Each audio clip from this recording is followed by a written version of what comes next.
everybody, my name is Farmer Phil, and in today's video we are working on the Massey 1200, about to put the pistons back into the engine. And for those of you who are maybe new to the channel, new to the videos, maybe missed videos, don't know what exactly we're doing, well, right here before us we have a Massey Ferguson 1200 with a retrofitted DAF DU825 engine that we bought a couple of months back. The engine was seized, the injectors had been taken out ahead, water had got into the cylinders and into the sump, and she was stuck solid. We have her fully stripped down. We had to change the liners. We have new liners gone in the last video. We're still waiting on one to come, but that should be here at the weekend. And we are now ready to put the pistons back into her in this video. Father Phil has been prepping the pistons. So our new pistons are here. They came with the liners. New pistons with new rings on them. All the wax removed. Ready to rock and roll. He washed it in kerosene after, as was in the instruction booklet. If you read that first, he'd have seen it. But whenever, all washed up, ready to go. So while Father Phil is cleaning off the last of the connecting rods, I'm going to clean the guides. What would you call them? Yeah, the guides for the push rods. Guides for the push rods. So these lads sit in here. The camshaft runs underneath that, and then what it does is push these up and down with the push rods, and they push up and down. So just clean them off with a rag, cleaning out the inside of them. So there's a little bit of sediment in them. Give them a squirt of oil before you put them back in.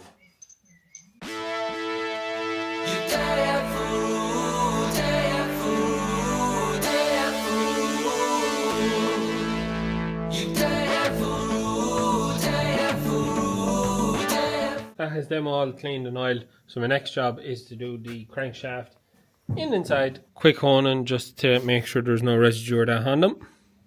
So I just got to clean the crankshaft there, just make sure there's no residues or anything on it. We're underneath the tractor now, looking up. If we're up between my legs here, we have some good soup. So we're just blowing out the oil galleries in the crankshaft, and we're getting some quite good soup coming out of them. So put the blow nose in one end. 4-4. Yeah, put my finger on the other end. You hear the bubbling. Good. That's the bubbling in the filter. Okay. Right, 5. Just turn it. So we're from one back done, so we're nearly finished, but I got a shower when we cleaned the first one. Not realizing it's going to come out of the port there. But anyways. Keep turning, keep turning, keep turning.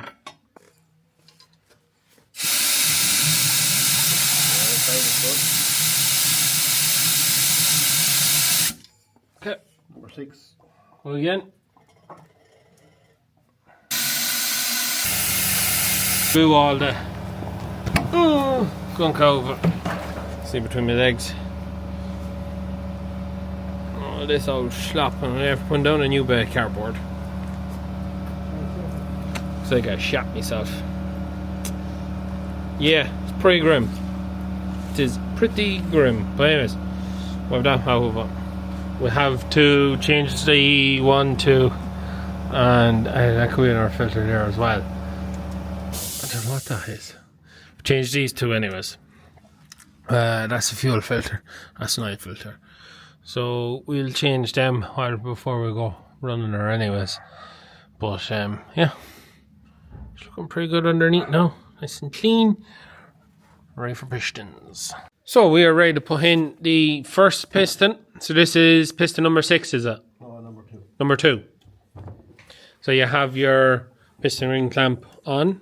So how does that work then? You put it in and you take off. No, we have to put it in this way now. I'll show you now. Now when you're putting that cap up now. Yeah. Every one of them is numbered, and the numbers all have to be corresponding. That's why we do one at a time. Okay. Right? So F to F. Or is it just the numbers? There's not numbers on one side. F is only on one side. Yeah. So that has to go up that way. It's the only way it can go. And every connecting rod has all its caps numbered. They're all different numbers, but the two numbers are always matching on each side of the cap. And then the numbers go facing you with the piston facing to the front. See the arrow? Oh, okay. So that faces to the front of the engine. And that's how you know which way it goes. Yes. Because there's a combustion chamber in that piston. Yeah, that's what that. that hole is with the... She injects down into the centre of that. Yeah.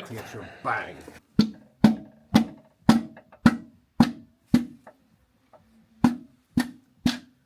That's number one in. Oh, so when you tip that in, she lifts the clamp off itself? Yeah, like that. Oh, okay. Now that might want a little bit of a twist that now.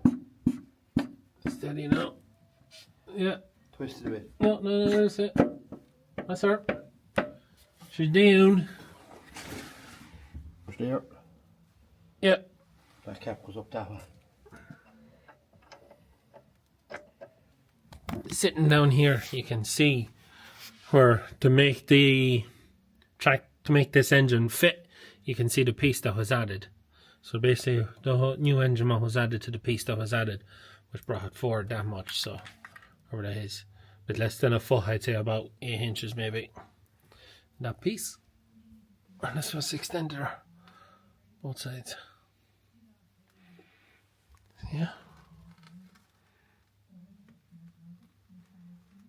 that'd be it. Cracks out.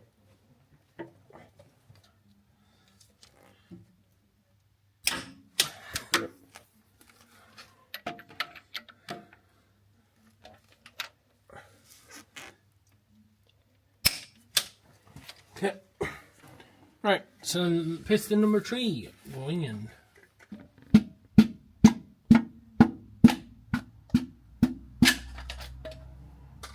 Number 3 in. Okay.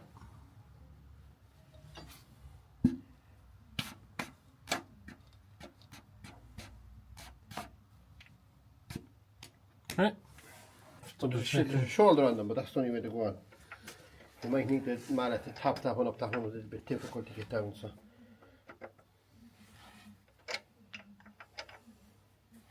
I'll have to let it back. You have to turn back the engine for me to be able to do it. Right. I'd say that could be too big. Right, I think I'm going to get one. Bit of a box there somewhere. I don't see it now. Go back. No. Happy? Yeah. That's you. Okay. Easy peasy. Chicken squeezy. Not too strenuous now. Oh no, it's grand work. Yeah, we'll have to do a full rotation now. When you're ready to do the full rotations to make sure that she doesn't tighten on the bearing as we are fitting them. Okay. But I put everything back to the way it came out. Billy reckons it was only about 100 hours on that engine because the heads was in such great nick. Yeah. Right, that is super free now. Right, line up number 4. Full down. Right, keep going, keep going, keep going, keep going, keep going. Keep going, going. There you go. And prep number 4. You must have found the reset button on your back. Yes. Just don't mention the war now. Don't mention the war. Don't mention the war.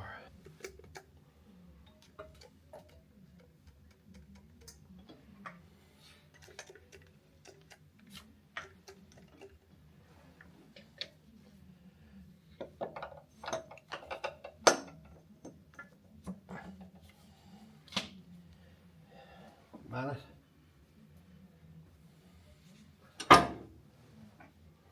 Ready? Yeah.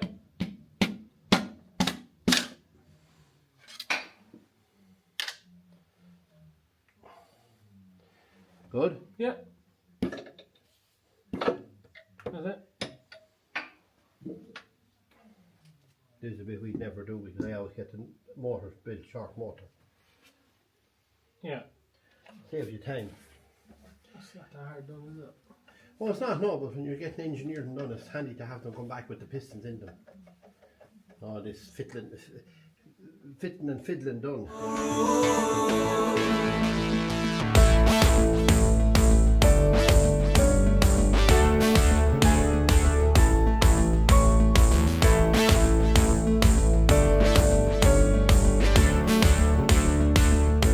Oh, that's 5 pistons in. Nice and free. She should be. Just a pity now about the one liner being cracked, or otherwise We were ready for we could literally have her running by the weekend, which will be gas. That's it. Happy out? Yeah. No, she's fine. New liners, new pistons, bar one installed. The peacocks are in great form. One there, and one there. We, Father Phil and Bro, are just getting ready to put in the sheet of checkered plate back into the trailer. New floor gone in, 3/4 inch marine ply. They didn't have any inch marine ply, so 3/4 is what went in. So they have that done, and yeah, nothing more in the 1200. So we'll go put in this sheet, but this sheet was a hooer of a job to get out. It's probably going to be a hooer of a job to get in. So hopefully this goes all right. First thing we do before you do that, get the tape and make sure the trailer is actually square. Square. There's the tape. Just check it. Where's the tape? Oh, it should be on the wheel there. Put it in my hand. Someone has to hold the tape. Where's the I'm not saying. I'll hold the eagle's end. Yeah, sure.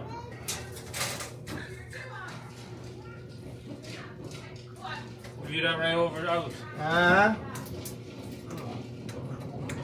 176.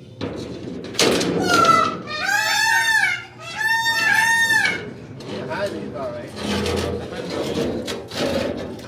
Press the button on the camera to turn around.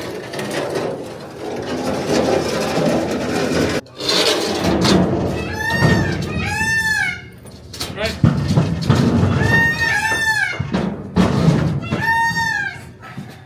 You good, bro? Yeah.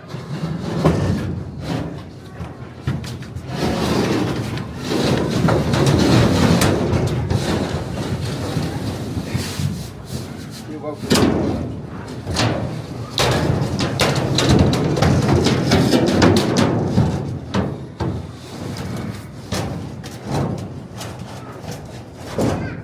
Jobs are good. Just like Daisy.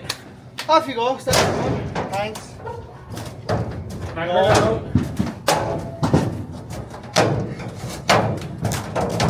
Put your foot on it here now. Back her down. And into No, before going anywhere. For 1 minute.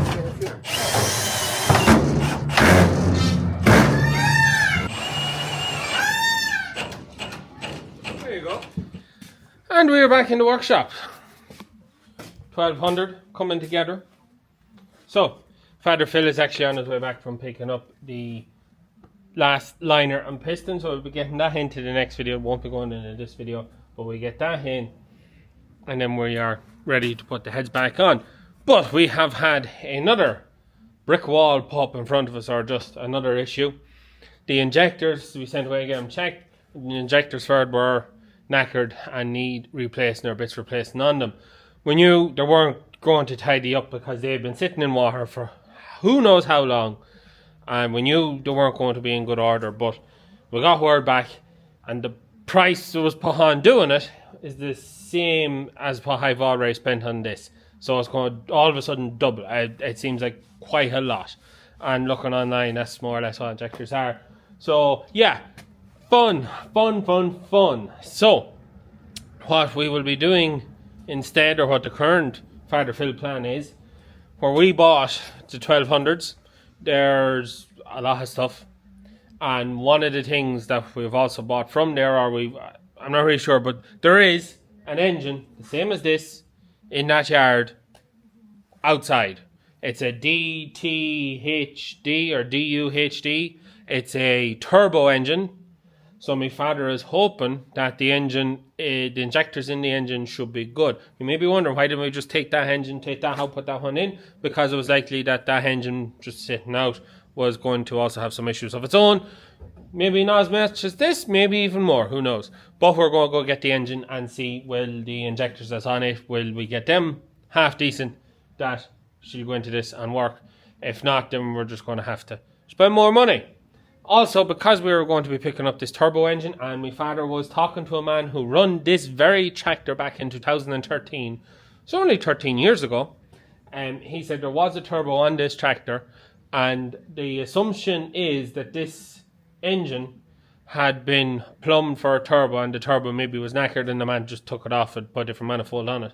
Maybe that engine that's coming back was an engine that was in this at that time, and then something happened to that engine and this engine was put in it instead. We don't know. We'll find out. But anyways, we bring back this other engine. We're going to see are the ports there for supplying oil to the turbo. And if they are, we might just swap manifolds, get the turbo done, and stick the turbo on the engine. And that'll bring her to about 210 horsepower. She's somewhere between 150 170 is what it is rated at without a turbo online. Put turbo on it, 210. So she will be a very pokey pony. The thing is, they were designed for 115, I'm going to say, or 100 or 95 horsepower. So the whole transmission on the way back in the P2 and all that maybe isn't able for it. Maybe that's why the engine was swapped. As I said, we don't know. As you've seen, the last bit, the trailer is more or less ready to rock now. And on one other cool bit, these two rims here are John Deere Model M rims. And the John Deere Model M is in that shed there. Yes, we have a bit of tidying to do. No, it's going to get done, but we need to get back tidying. There's a John Deere Model M in there, 1947, imported brand new into the country, belonged to my father's uncle, then was gone to another uncle, and then we've ended up with it. Or we bought it. But anyways, the rims that are on that, they're a specific pattern. They're called the Z rail. So they have this like a wavy rail in that, and they are rotten because the shed that tractor was in. No easy to say, so just see can I get into it. And them pair of rims that you just seen there, they came all the way from Fresno in California. And Father Phil was there last April. He was in a scrapyard that was 40 acres in size. They actually just drove around looking, and he managed to find a John Deere Model M, which is this tractor here, with a set of half decent rims on it, and them rims have finally got this far. It's taken a while, but they're here. So at some point, this old girl, God only knows when he'll actually get around to doing it. We'll get what's in the shed out first, but there's a set of rims to go on it. And this engine, unlike the 1200 we are working at, is not seized. She is free. That was a credit to my father's uncle, who kept turning it for as long as it was in the shed. I think once a week he went out and he turned it, or every month or something he came out and turned it, so that engine, in theory, shouldn't be that hard to get going. And the bonnets and everything for it are up there, and they are actually already painted. So yeah, that's our only John Deere tractor. And now he has the rims for it, all the way from California. But the biggest thing is the weather is finally going to dry up, so we will finally get back to slurry.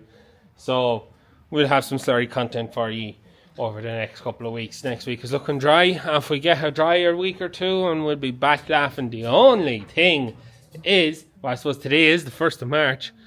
It is wet, but the saying is, in like a lamb, March, in like a lamb, out like a lion. So if we get a good kind of first week of March, the end of March, we'll be pretty shit.